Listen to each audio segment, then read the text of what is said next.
রাজধানী ঢাকার সাথে দক্ষিণ পশ্চিমাঞ্চলের ২১ জেলার যোগাযোগের অন্যতম রুট দৌলতদিয়া পাটুরিয়া নৌপথ। ঈদকে সামনে রেখে বাড়ানো হয়েছে লঞ্চ ও ফেরির সংখ্যা। ঘাট এলাকা যানজটমুক্ত এবং দালাল, ছিনতাইকারী, মলমপাটি, যাত্রী হয়রানি রোধে থাকবে জেলা পুলিশের ৪ স্তরের নিরাপত্তা ব্যবস্থা। রাজবাড়ী প্রতিনিধি সাজিদ হোসেনের প্রতিবেদন। দেশের অন্যতম নৌ রুটে দৌলতদিয়া পাটুরিয়া লঞ্চ ও ফেরিঘাট দিয়ে প্রতিদিন গড়ে ৩ থেকে ৪ হাজার যানবাহন পারাপার হয়। ফেরি সংকট ঘাটের অব্যবস্থাপনার কারণে এ রুটে ভোগান্তি পোহাতে হয় যাত্রীদের। ঈদে সেই দুর্ভোগ বেড়ে যায় কয়েক গুণ। বিআইডব্লিউ আয়োজন করছে যাতে নদীতে পর্যাপ্ত পরিমাণ ফেরি থাকে, যাতে ঝড়ে কোনো সমস্যা না হয়। টিসি এবং বিআরডব্লিউর কাছে আমাদের অনুরোধ, আপনারা পর্যাপ্ত পরিমাণ ফেরি ব্যবস্থা করে রাখবেন। প্রতি বছরই ঈদের সময়ে একই চিত্র থাকে, তবে এবার ঈদের বাড়তি চাপ সামলাতে সব ধরনের প্রস্তুতির কথা জানিয়েছেন ঘাট কর্তৃপক্ষ।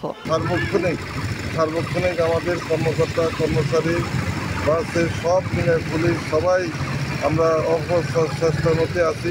মানুষের ঈদ যাত্রা যেন সুন্দর ও নিরাপদ হয়, সে কারণে আমরা ৪ স্তরের পুলিশি নিরাপত্তা ব্যবস্থা গ্রহণ করেছি। দৌলতদিয়া ফেরিঘাটে গোয়ালন্দঘাট থানা পুলিশ, নৌ পুলিশ, ট্রাফিক পুলিশের পাশাপাশি সাদা পোশাকে পুলিশ মোতায়েন থাকবে।